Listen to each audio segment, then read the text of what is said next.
Suprabhat. Good morning, dear students. Welcome back in your Hindi class. I hope you all are fit and fine. आज हम यात्रा जो पूरी न हो सकी पाठ पढ़ेंगे। बच्चों, जब हम यात्रा करते हैं तो हमें कई तरह के नए नए अनुभव मिलते हैं। हमारे देश में बहुत से प्रसिद्ध व्यक्ति हुए जिन्होंने यात्रा संबंधी कथाएं लिखी हैं। तो आज हम ऐसी ही एक कथा पढ़ते हैं। 1916 में अपने विवाह के पश्चात हमने कुछ महीने कश्मीर में बिताए। मैंने अपने परिवार को तो श्रीनगर की घाटी में छोड़ दिया, परंतु स्वयं अपने चचेरे भाई के साथ कई हफ्तों तक पहाड़ों पर घूमता रहा और घूमते हुए लद्दाख तक पहुंच गया। इस यात्रा में मुझे एक दिल दहला देने वाला अनुभव हुआ। जोजिला घाटी से आगे सफ़र करते हुए हम एक जगह पहुँचे। मेरे ख्याल से वह मटायन कहलाती है। हमसे कहा गया था कि अमरनाथ की गुफा यहाँ से सिर्फ 8 मील दूर है। बीच में हिम से ढका हुआ एक बड़ा सा पहाड़ पड़ता था, हिम यानी बर्फ, जिसे पार करना था। लेकिन उससे क्या, 8 मील होते ही क्या है। हम दोनों में जोश खूब था, किंतु अनुभव नदारद यानी अनुभव नहीं था। हमने अपने डेरे तंबू जो 11,500 फुट की ऊंचाई पर थे छोड़ दिए। हम एक छोटे से दल के साथ पहाड़ पर चढ़ने लगे।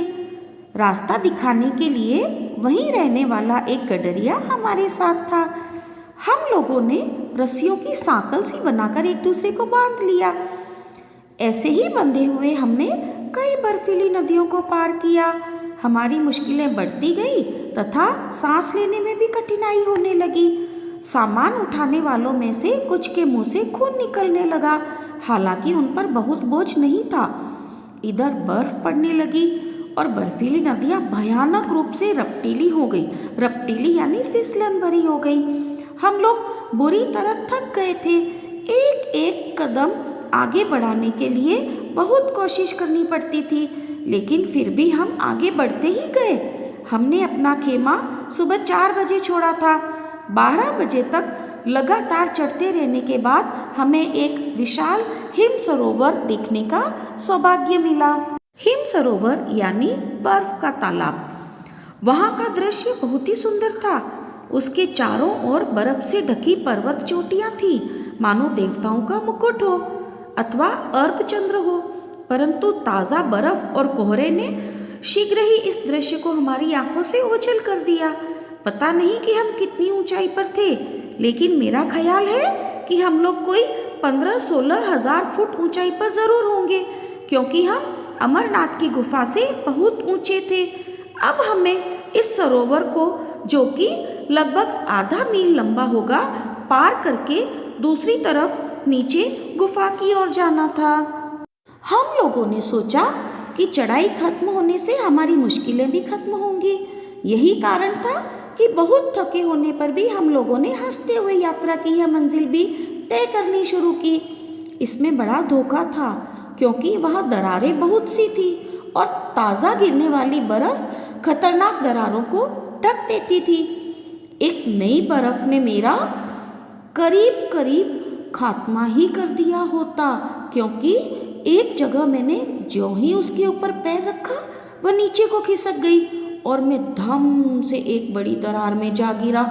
यह दरार बहुत बड़ी थी और कोई भी चीज़ उसमें बिल्कुल नीचे पहुंच सकती थी, लेकिन मेरे हाथ से रस्सी नहीं छूटी।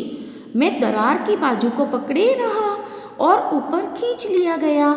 इस घटना से हम लोगों के होश तो उड़ गए थे। फिर भी हम लोग आगे चलते गए, लेकिन दरारों की तादाद और उनकी चौड़ाई आगे जाकर और भी बढ़ गई।